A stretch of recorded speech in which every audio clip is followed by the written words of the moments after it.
Hello there.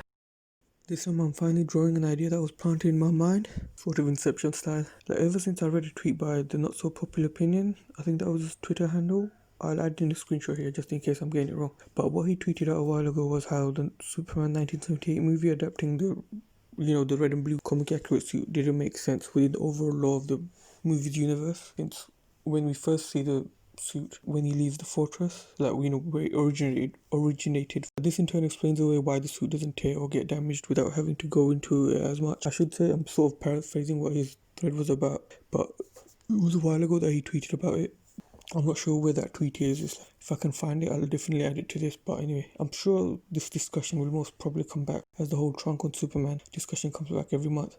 So going on from that tweet, he expanded on the fact that he was comparing it to what we had seen Kryptonians wear, like Zod, Non, Ursa during Superman 2, and even during their trials on Krypton. Now, even when we see Jor-El and Lara, they have these high colors, bright and illuminated reflective suits. One could possibly think that might have been the direction they could have gone with Superman. For that time, in the late 70s and early 80s, that's a very futuristic and possibly alien-like design. Even now, a lot of futuristic designs are dependent on reflective or the use of light surface to portray an advanced and otherworldly feeling, sort of.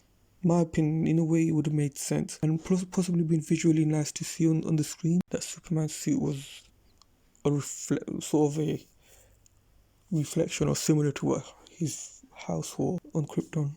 If they went that route, that is.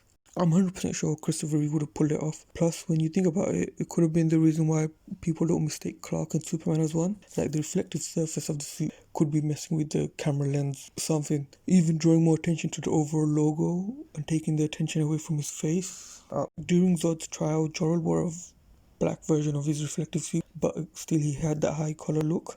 Maybe I'm thinking too much into it.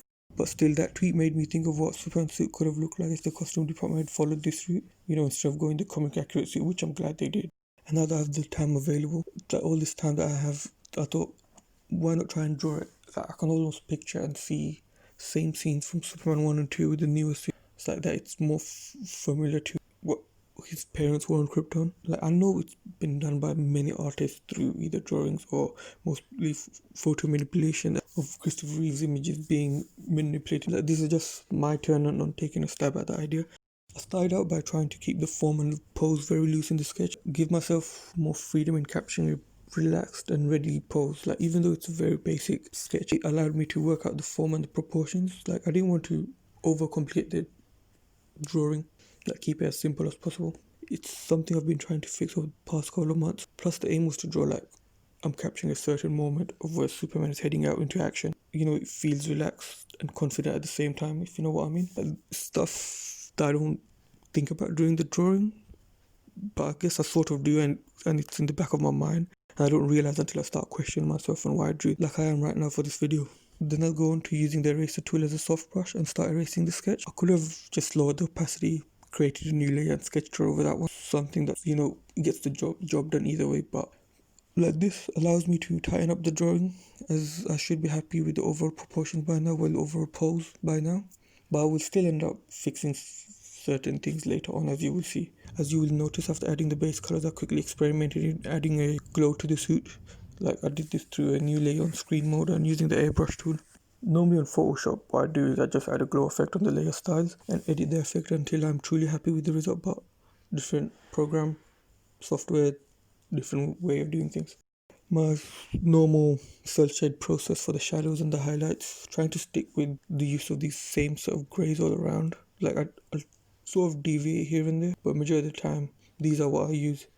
The dark grey, the light grey, and this light orange. I use the light orange to sort of add this gradient effect on the edges of the shadow. And what I've noticed for my own drawings, that it sort of makes the whole thing pop. In a way, I don't know, it's hard to explain, but it's something I've noticed, and there's more to the drawing now. It doesn't feel flat.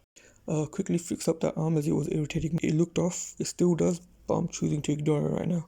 Just have to decide when enough is enough and move on to some other part. Otherwise, you just never finish drawing. You just keep editing and improving of one bit after another.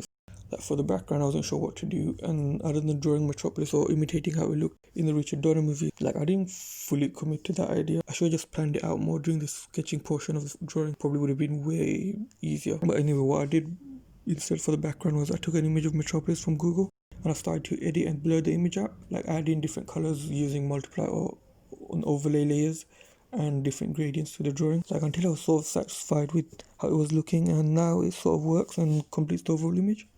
Like I could have drawn the whole thing myself, but I just didn't want to spend as much time with this drawing and wanted to keep it as simple as possible. I was in this weird rush to get it done.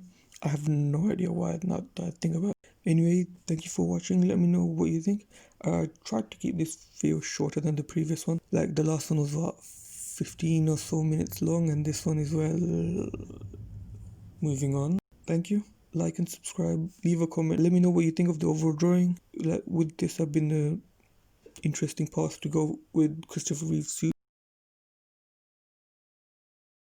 Thank you guys.